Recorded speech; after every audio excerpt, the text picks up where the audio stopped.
Hi everyone, McBeard here, back with another Commandos Horn dev stream recap. Let's call it. There was a lot of really cool information that was dropped today for the patch that is coming tomorrow, April 30th. Time you're watching this. So, it's not a lot of time to really go over these changes. And this is also not all the changes. We saw Palberja and Austri take us through a bunch of changes, balance reworks, Jason Slama's promise to continue to upgrade the game in terms of feel, VFX, vanities, avatars, mobile stuff, new game boards, lots of stuff that's coming up on the horizon for the game, as well as confirming that we are getting a brand new expansion this year. We're getting a new faction this year with the next expansion. That is huge news, right? That's huge news. No dates, no information about Challenger yet, although we did find out that we have a brand new qualifier for the Challenger, so congratulations to Magpie for winning the Challenger qualifiers on the weekend. Had to take down some pretty good players. Looking forward to meeting you, Magpie. Joins King Ches along with the qualifiers for the next Challenger. We're going to get a chance to see DeMorcus back in action, and of course those Crown Point leaders, the open winners. Freddie Babes is going to be back as well. It's going to be awesome. Challenge is going to be awesome. Let's talk about the dev stream. So Jason Slama wants to make sure that the user experience is always being improved. He's working on the tutorials. He's making sure that the faction ambassadors are involved with the starter deck. So that was something that Powell said, and I'm happy to say it's true. I've given a lot of input on the new user experience as far as how the deck is going to be built and how we're going to be guiding new players into the more exciting parts of the faction, the unique stuff that that faction can do, and some of the bomb cards that you can upgrade your deck with, because every faction has some sort of bomb card that you just really want to play. So the stuff that appeals to the competitive players, cards that get a lot of value, the stuff that appeals to the players that want to pull off crazy combos. So check this out. So he's talking about game board halves and how it's really, really hard to continuously create game board halves for the opponent and yourself. I liked it because you kind of meet on the border of war, but now they're looking at it like here's one of the new boards here, the tavern board. So it's like a fighting pit. So the tavern is still to scale with the leaders. You don't play on a table, but you're playing in a tavern. I love it. I absolutely love this. And they also said that if you are the attacking player, you are acting first on the blue coin. So with your tactical advantage, you attack first. So your opponent that's the board you're storming in. If you're on the red coin, you get to see your board. So that seems to be the decision they made. I remember actually talking to Lorenzo Mastriani at one of the GWENT Opens. Lorenzo Mastriani. At one of the GWENT Opens about this, because he's one of the artists. He was actually working on some of the stuff for the new stuff for Homecoming, some of the graphics and the illustrations and some of the board stuff and some of the decisions being made right there. They didn't really know what was going to be the best idea. I think that they picked something that made a lot of sense, meeting on the borders of war, but if they're having technical issues and they want to have better, bigger, more grandiose, big picture, fully integrated, everything is in their art piece in the game board, go for it. I like that idea. I'm willing to stand behind it. I don't think the game suffers in any way. And it also means that they don't necessarily have to have everything be in the middle, being like a dirt patch. I like the War Ravaged dirt patch, personally. I just thought it made a lot of sense. But I also know that a lot of people don't like it. They just don't like it. So they want to see more stuff, different stuff, and this means that there's going to be new stuff. So then we moved into our boys, Palberja and Austri, and it started off with the neutral changes. So they're saying that there's going to be balance. Leader reward books are coming as well, but balance is going to be the name of the game. There are a lot of balance changes. Nilfgaard's getting a bunch of base set changes. They've lost reveal, but there's going to be a lot of stuff coming up. So let's talk about the balance changes first. So we'll just lead off here with the first big one. Triss Telekinesis getting a change. It's a very simple change for a card that is still very expensive with a low body. But she creates and plays a bronze special card from either player's starting deck. The change being starting deck and not current deck. So previously, Triss, on top of being a very expensive neutral card that doesn't do a lot for you, to justify her provisions, you also had the problem where she was a terrible top deck if you had your special cards in your hand or you had played all your special cards. So, and if your opponent didn't have any, it just reduced the pool. So it was just a card that was bad on many, many levels. So one of those levels is gone now. Now she works like she used to work back in the day, vintage Gwent stuff. I just think that she's too expensive still, but at least she's just better than she was, strictly. I just don't know if she's going to be good enough. That's where I stand on that one. Gimpy Gerwin went up to 9 provisions. So This is now, there's a lot of changes to where the hate cards are being printed. So the versatility of the hate cards like Regis and like Ifrit, they got hurt pretty hard. And then Gimpy also seeing a lot of play. In a meta where Gimpy is good, Gimpy is super good. But I felt like Gimpy was still situational enough. Now Gimpy definitely is you definitely have to make that meta call. Here's Ocfist as well. Play rate on this card, super, super, super, super high. Really strong card, really strong late game card, really strong long round card, really strong engine card, great with Hubert. So many reasons to play these cards at 9. And the 9 slot was just a hyper, hyper competitive slot. And just at 10, you're running Geralt. That's pretty much it. Proto Flutter and stuff like that. But now you have to make some you have to make some tough choices. You can't run all these amazing cards at 9. Mullane is so good now in Scoia'tael. Everything that pings for 4 that is less than 10 is very good. Vess and Mullane are now great value for what they are. Because you're going to see a lot of provisions. Gregoire also got a nerf, as we can see here. Now is just overall, as far as value-wise, 1 less point of damage. Sorry, 1 less point of value because the boost is less. Let's talk about this change to Eridan. So these are the monster changes. So this is a pretty cool change. Eridan's still coming in at 16 provision points. Now can boost an ally by 2 and give it a shield, but he can do this twice.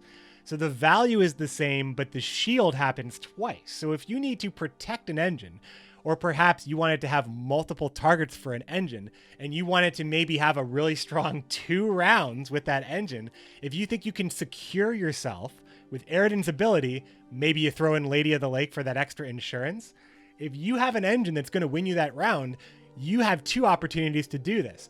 This improves a lot of cards, right? This improves Imlerith, who's being shown here. He got a rework as well. Now as an engine, he is always able to damage the unit, but the dominance ability is now it's a board state situation for Imlerith. So board state for dominance was talked about. Dominance now, you need to have the unit on the board first. The units with dominance do not count their own strength at any time, ever. So I don't know if another dominance card cares, I don't know if another dominance card would care about Imlerith's strength. It seemed to suggest that it wouldn't, but I hope that would be very convoluted. As long as it doesn't count itself, I think that makes sense.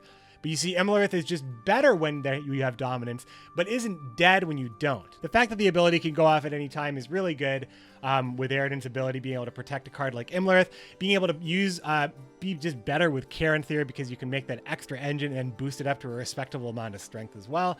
Nekarat, I don't know if you're going to play that. I don't know if monsters are going to get any organic support like Nilfgaard got tactic support, but the Nekarat, I honestly think that that's just one of the bad cards that came out in the expansion, but you could honestly say that that card is just better.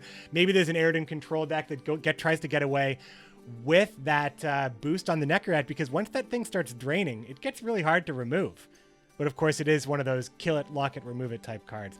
Wild Hunt Rider, now I think that's a buff. I don't know. Basically, the Monsters Thinning package just got 2 provision points back. Everybody was playing the Rider. You can't turn 1 Rider. It's harder to play the Rider because you can't just open with the Rider. You're not opening up with 8 points and thinning. That's legitimate.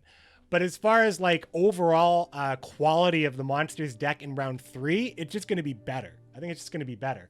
Drawing this card late is worse, but that puts it in line with stuff like Mahakam Volunteer. So I think that's absolutely just fine. I didn't talk about one of these cards, though. I didn't talk about Count Caldwell. How can this be a buff? I'm just saying it's a buff because for that thinning package, it used to cost 12 provisions, and now it costs 10 provisions. What you lose during the round, you always wanted to play that early. You always wanted to play Wild Hunt Rider early. So now, yeah, there's less power in round 1, but the reason why you played the card isn't because it was 8 strength. Hey, it was strong. I'm not saying that it wasn't strong. I'm not saying that the card hasn't been nerfed in some respects, but I think that, it was a pain. You have Cyclops and you have Ghoul and you have Barbagazi. These are all really good 6 provision point cards. I think it's probably better now. You do have to make some sacrifices, though, because monsters just have so many good cards, right? So Caldwell is a massive nerf. Let's talk about this, Mole Spruce. So Caldwell just no longer counts himself. This card was so easy to play. Easy to play Caldwell because it means that your opponent has to beat 10. Now your opponent has to beat far, far less, right? So that means that from a hand, playing from hand situation, much harder. Now, what can the factions do about this? Well, Northern Realms can convert Caldwell into a Cursed Knight. Monsters can consume Caldwell at any given time, and also can consume Caldwell from hand with Weavis Incantation. They also make better use of the body in the graveyard because of Osriel, so Monsters is always going to probably still maybe consider running Caldwell. I think that the Caldwell change is going to obviously remove it from a lot of decks, which means that Geralt of Rivia is going to have an indirect nerf, because Geralt of Rivia and Caldwell, they went really well together. Because when you run Caldwell and you play Caldwell from hand, your opponent then tries to beat it with a unit that Geralt can kill all the time. Very, very safe to play that. Now, because most people play against monsters with dominance in mind, you usually are getting value out of Geralt of Rivia anyway. And the meta has a good amount of units that Geralt's hitting. But playing Caldwell and having Caldwell in the meta just made it that much better. Caldwell meta is over, so I think that this card definitely is just more risky. I think this card is definitely it's just a reduced play rate, because it is a massive nerf, but the card is still thematically the same. A lot of the ways this card was being maximized isn't going to change, because a lot of the ways we're just making use of the 10-point body at the neutral slot, because he has the strongest body at the neutral slot. So the risks are higher, but the payoffs are going to be the same for Weavis Incantation, Osriel, monsters in general. So Northern Realms changes started off with showing off something that we saw later in a lot of the changes, that single-use leaders have all been buffed by 2 provision points. We saw Harold the Cripple and John Calvert and Calantha all getting buffed by 2 provision points. So Calantha up there with among some of the best leaders in the game at 16 points, with a very strong ability that has a lot of really cool interactions with Vincent, Hengate's Sword, Vincent Gregoire.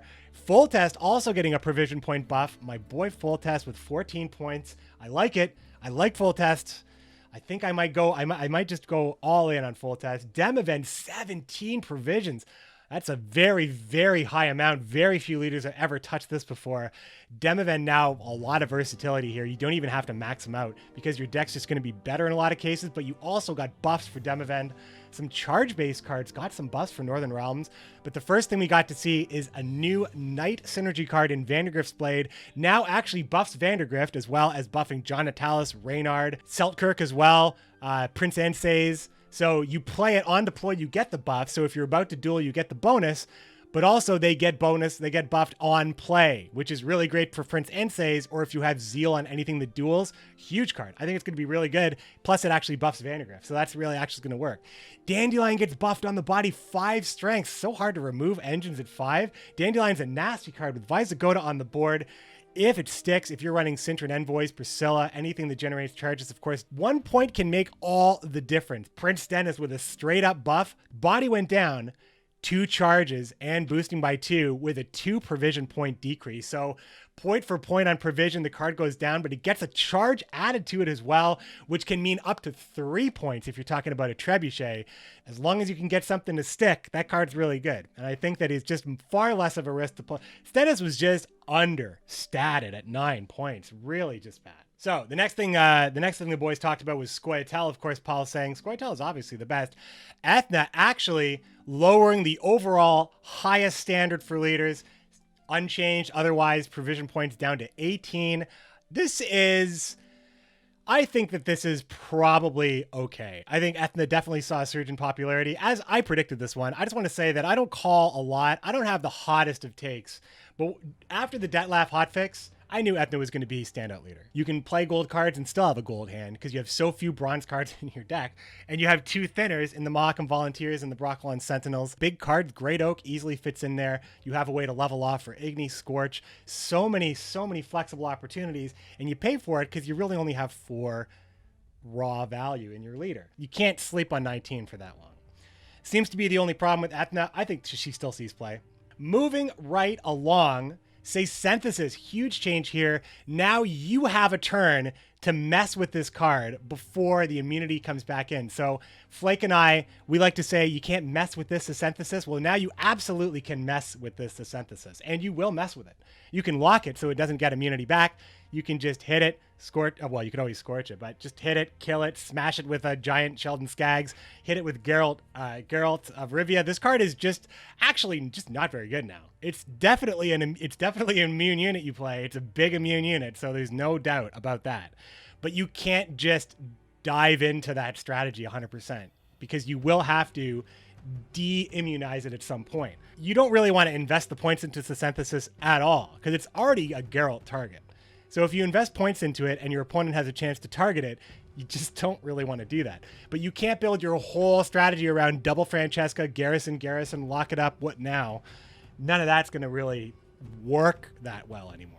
The Forest Whisperer got a little change now. When you play the Forest Whisperer on the ranged row, no longer has a deploy effect to give shield, now actually has an order effect. And this is important because you can use the deploy effect on melee, and then if you move the Forest Whisperer, you then can use the order if it's the turn after you play the card. So that means that if you're playing Brewer and you don't have any other options, you have a shield on call if this unit is just existing on the board.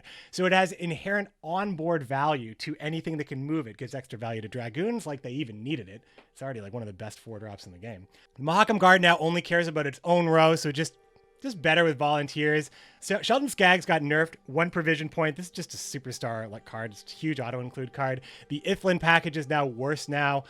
This obviously indirectly nerfs Sursa and Mahakam, the Dwarven Agitators. All right, so the last change that we did see was Sursa. This actually leaked through the loading screen as they jumped into gameplay. So you can see here, Sursa has 3 points on the body now. Otherwise is unchanged, but you know, she's a powerhouse of a card, right? She does everything. She does everything for Scoia'tael. She's an engine. She's removal. She's got the Deathblow trigger that boosts your hand, so she's hand boost. I didn't think necessarily that she was overpowered, but I get it. Like, I get that she just does so much for so many Scoia'tael decks.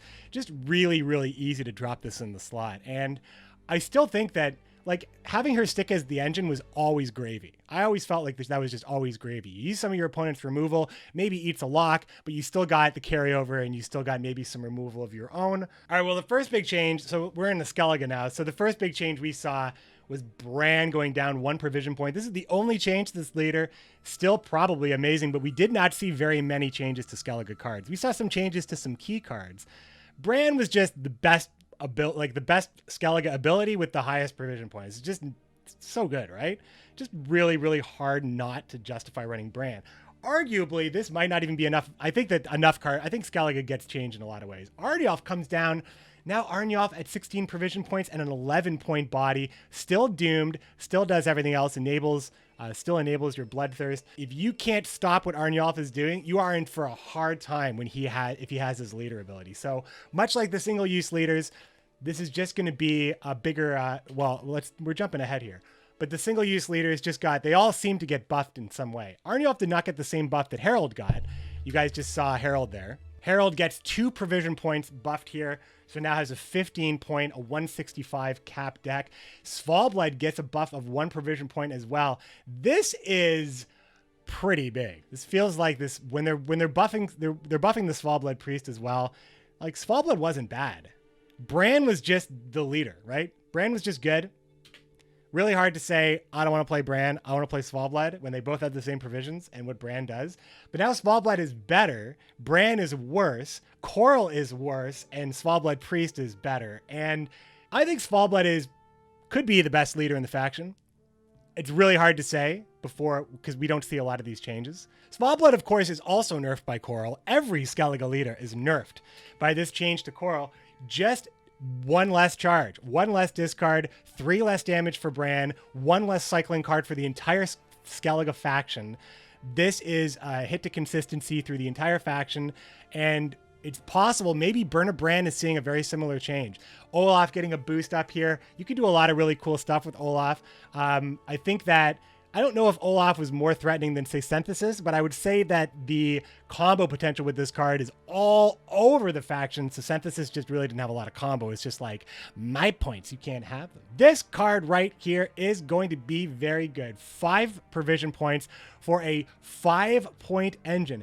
A 5-point engine. Forget the fact that it's damaging something next to you, because it might as well just be a Herald Houndsnout skull. Certainly, this is good. But not only is it an engine in itself that it will always be gaining points potentially, but it is also an enabler for a ton of other cards. So this turns your Heimei Protector into a functional engine. Plus, this engine is always boosted. You don't have to protect this engine. This engine protects itself. that is where this card gets a little bit scary, right? Locks are probably going to come back a little bit because these effects are very, very strong. Northern Realms is going to be probably very threatening. We're going to see a lot of locks because removal isn't going to be as reliable. But I think that the play rate on lock could go up in the first place. People are going to bandwagon this card. They're going to bandwagon this card hard. The changes do not stop. For Skellige, there is a couple more changes. Vabjorn is now a warrior, as well as the Vildkarl. Both of these cards can be brought back by Est. Both of these cards can be brought back by Sigdrifa's Right. Much more interesting for the Vildkarl because it has an onboard ability. Hame Protector as well, an onboard ability warrior. But of course, this also matters for anything that cares about warriors because there's a lot of good cards that care about warriors as well. Well, not good cards. They're bad because they care about warriors. But if there's more warriors, then we're going to see more stuff. So I think that's pretty cool stuff for Skellige. And now we're going to talk about the Nilfgaard balance changes first. So Nilfgaard got a lot of changes. I think that Emir has a lot of potential. Right now, they said that Emir is the lowest win rate leader. Because I think that the combos, like, you need to really know how to take advantage of your opportunities with that card. Emir is a tough leader to play, but there is a pretty key change here as well. The Nilfgaardian unit you pull back into your hand now has a boost by 2. So while there's not a lot of cards that care about hand buff, it does mean that you are getting extra value from Emir's ability, which is pretty important. But he is just better than he was. And I think like a lot better than he was. Vilgefortz also getting buffed 10 provision points for this card. Used to be 11, so he's still going to be pulling stuff off the top of your deck or off the top of your opponent's deck. But you have more stuff that cares about the top of your deck. Nilfgaard already cared about top of deck.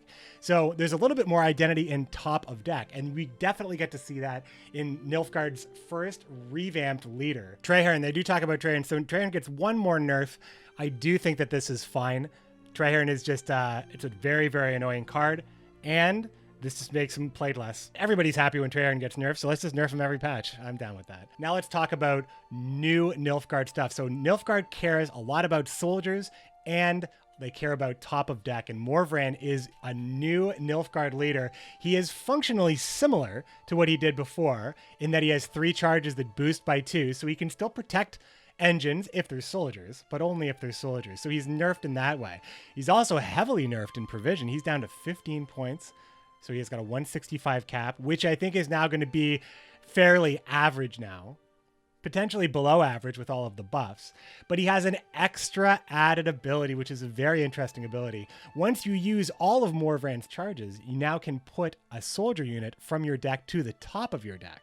So this means that if you use these charges before the second or third round, you can draw whatever soldier you want. It also means that you can load Tibor for your Vilgefortz because Tibor is a soldier. It also means that you can load really anything at the top there for Vilgefortz, or load it for your Vicovaro Novice. Albric was already doing this, but having this built into a leader is really important, I think.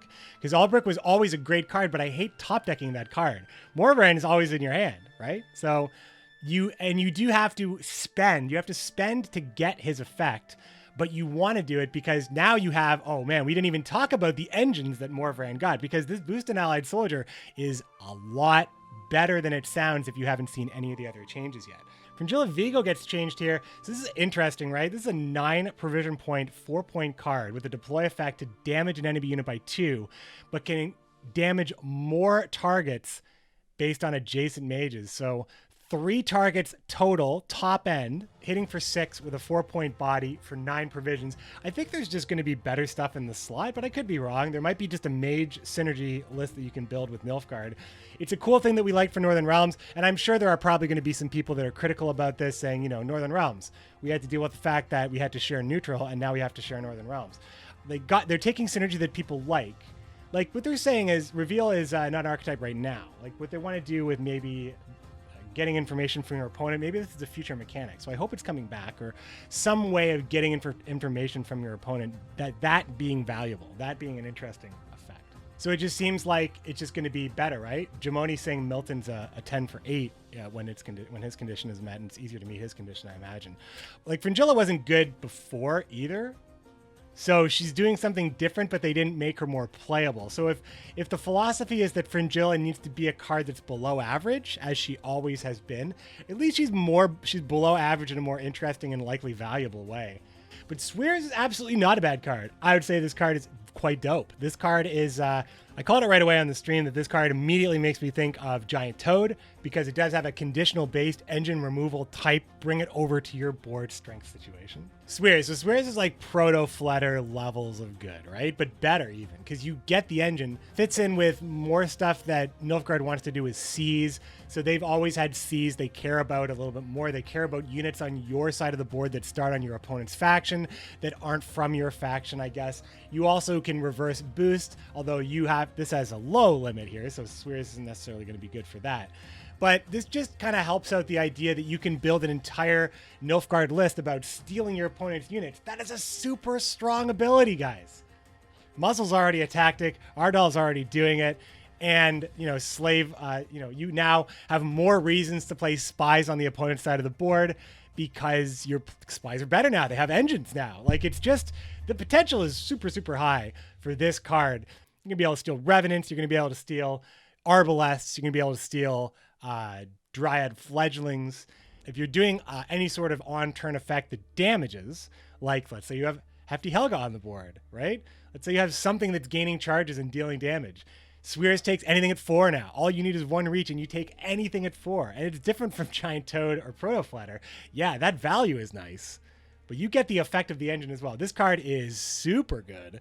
And it's going to see a lot of play. Maybe the best card they showed. Hefty Helga is still an 8 provision point, 3-point engine with it wasn't an engine before. It had a single-use blast. But now the card doesn't have a single-use blast. It has a charge. So that charge is always damaged by 2, but you gain a charge whenever you play a tactic. So it's like a souped up Blackfire Scorpion, which is a fine card, I guess, at the 4 slot for a tactic-based deck. But I mean, it didn't see a lot of play. But, if you're playing a card with Swears, then anything that pings is going to be good. And I also think that with this card, caring about tactics, and there's another card that cares about tactics as well. Like, tactics is just generally better. And when tactics get better, Ardal gets better. And if the tactics get better, especially, Tourney Joust is also something that damages a unit. So that means that you play Tourney Joust and then you get another 2 points. So it's a 5-point card on the turn you play Tourney Joust. You also can apply the shield back onto this card, which also gives it a charge to ping. Plus the ping can put something in Swears range, put something in Ardal range. Nilfgaard's looking pretty scary. Don't let your feelings about Blackfire Scorpion influence your feelings about Hefty Helga, because Hefty Helga comes with protection built in.